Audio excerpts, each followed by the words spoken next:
Aujourd'hui, nous avons une interview avec M. Pillay Chidambaram, le ministre de la Technologie de l'Information et des Communications. Monsieur le ministre, bienvenue. Et merci qu'il vous accorde nous cette interview-là. C'est un plaisir.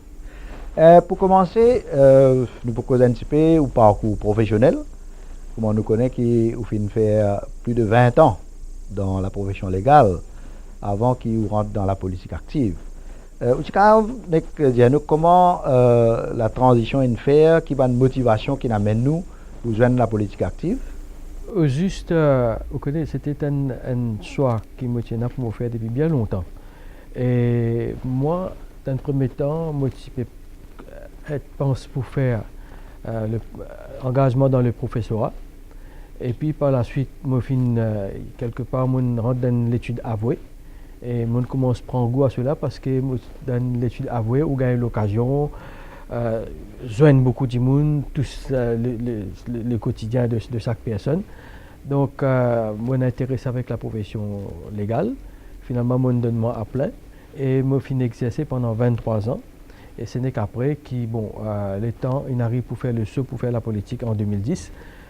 Il n'y a pas une décision qui me prend parce qu'il me envie de faire li. Mais seulement peut-être après que le Premier ministre approche moi et il me demande moi pour considérer la possibilité pour joindre la politique. Ce n'est qu'à ce moment qu'il m'a opté pour faire de la politique active. Donc pour vous dire, ce n'est que 3 ans depuis qu'il m'a fait la politique active.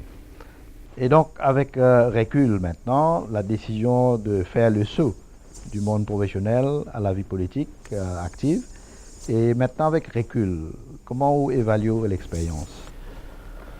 Pour être franc et honnête, au départ, moi j'étais un petit peu sceptique, moi j'étais un petit peu pensé ce qui m'a fait faire le bon choix pour rentrer dans la politique.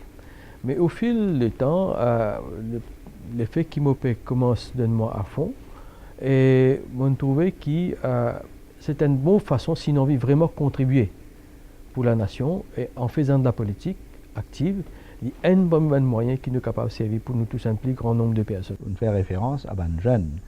Nous pas autant jeunes, mais nous sommes contents, les jeunes intéressés à la politique, mais cependant, il paraît que les jeunes pas trop intéressés avec la politique.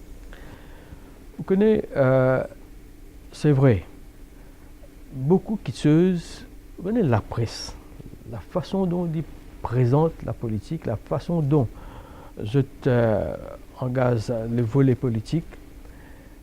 Des fois, les jeunes, je peux tiquer avant qu'ils aient fait de la politique.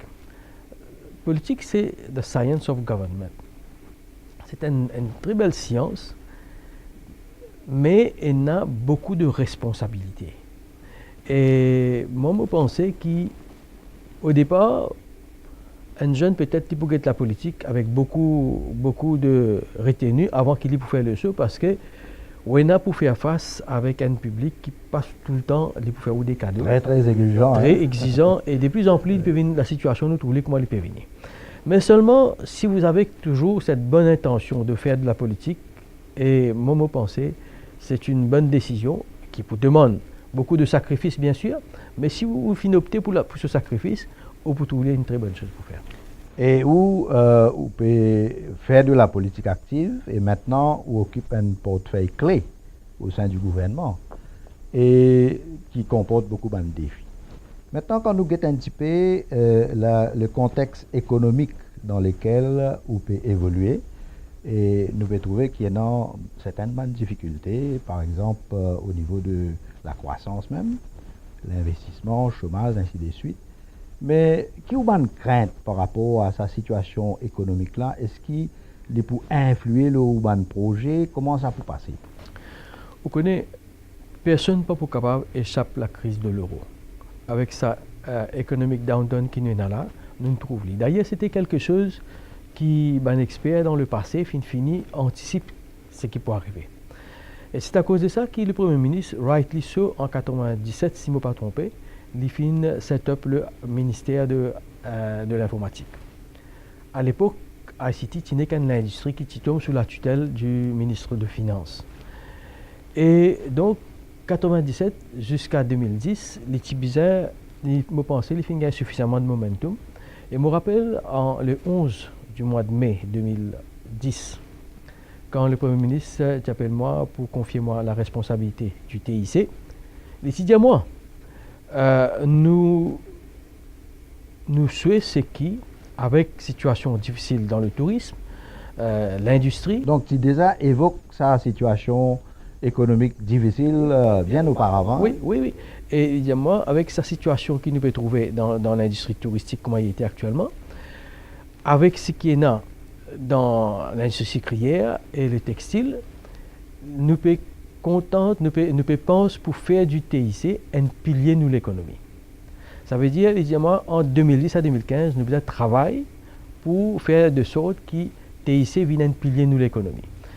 Un pilier de l'économie veut dire qu'il faut bien le 5e pilier. Parce que si on a le service financier, nous avons le tourisme, nous avons le textile, nous avons le sucre, donc forcément, nous pouvons être le 5e. Mais je suis capable de dire quand tu prends la responsabilité ici, tu peux faire une croissance d'environ 5,3 contribution au PIB. Et nous bâtissons même un pilier à cette époque. Mais vite, nous faisons un travail et en 2011, déjà, nous finissons le 3e pilier de l'économie. C'est-à-dire nous faire mieux que le sucre et le textile.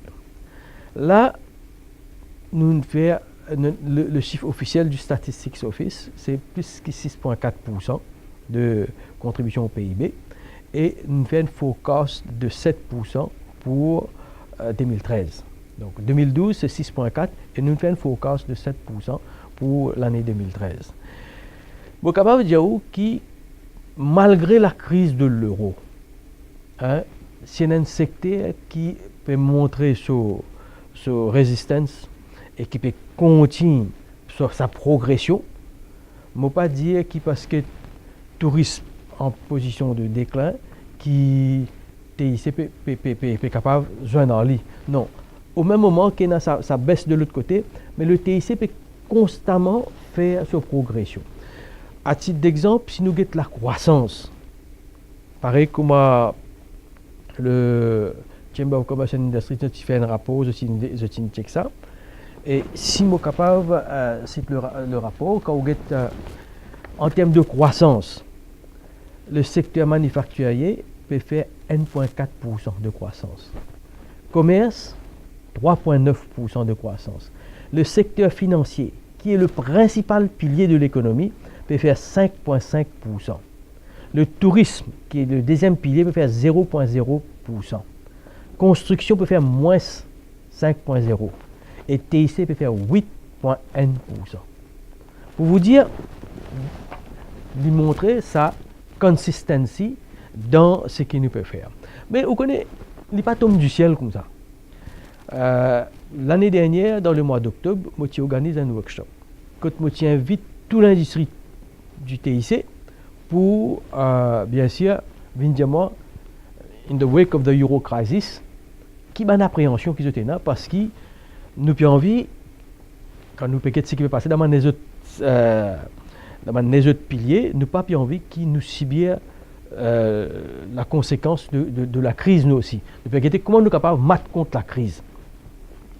Et moi, je t'invite dans un workshop pour venir dire moi, pour être compétitif, qui nous besoin faire, qui le gouvernement besoin. Effectivement, c'est un élément très important, ça, pour que les autres secteurs bénéficient de contributions de la technologie qui pour aider à l'économie. Donc c'était un aspect très important à prendre en considération. Justement, on connaît comment vous dire faire si nous pouvons get ça quand c'est le développement qui peut faire dans le pays, mais vous besoin soutenir ça va dépense là par une rentrée de réserve.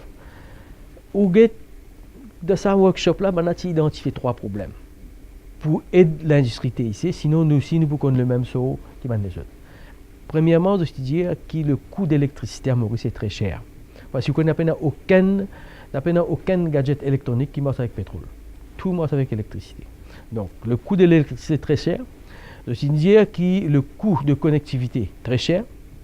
Et je dire qu'il y a un manque de main-d'œuvre qualifiée à Maurice. Effectivement, le main-d'œuvre qualifiée, ils mettent sur place le ICT Academy pour pallier un peu à ce problème-là. Mais il se paraît qu'il y a un certain problème qui ne peut permettre l'ICT Academy de décoller. Vous dire une affaire. je fais un petit recul pour éclaircir cette affaire-là. Comme on a dit que le coût d'électricité est très cher, tout de suite, nous finissons faire du TIC gagner un tarif préférentiel. Quand le coût d'électricité il passe à 50% moins cher. Et ça finit aide beaucoup. Nous finissons IPLC qui ne baisse pas 15% pour coût de connectivité. Nous finissons setup de ICT Academy. Livré avec raison, comme on peut dire, le ICT Academy, il nous fait que lancer depuis les mois de mars. Et l'IPANCO atteint sa vitesse de croisière. Mais on connaît comment tout organisme qui nous met sur pied, et surtout quand il a un travail de grande envergure à battre, ce démarrage est pour lent. Mais je suis capable de dire que cette bonne volonté est là. Le gouvernement n'est pas pour investir. Le gouvernement il crée l'environnement propice pour qu'il y ait un opérateur à venir. Donc, pour qui nous avons fait ça ICT Academy là, nous lançons un plan qui s'appelle le ISDP, ICT Skill Development Programme. Quand les jeunes peuvent enregistrer là-dedans, et à partir de là, c'est un scheme qui peut aider pour faire le ICT Academy. Parce qu'il y a un jeune où vous allez venir suivre un cours, vous ne payez pas pour venir. Et après, nous devons créer cet engouement, faire les jeunes intéressés pour venir dans le secteur. Donc, avec raison, valer 10 jours, si nous gagnons le ICT Academy, il n'est pas encore décollé. Mais comme on dit, c'est un organisme qui fait une setup, qui commence ses opérations à partir du mois de mars. Nous ne sommes pas capables d'expecter qu'il peut faire des miracles dans les jours qui viennent.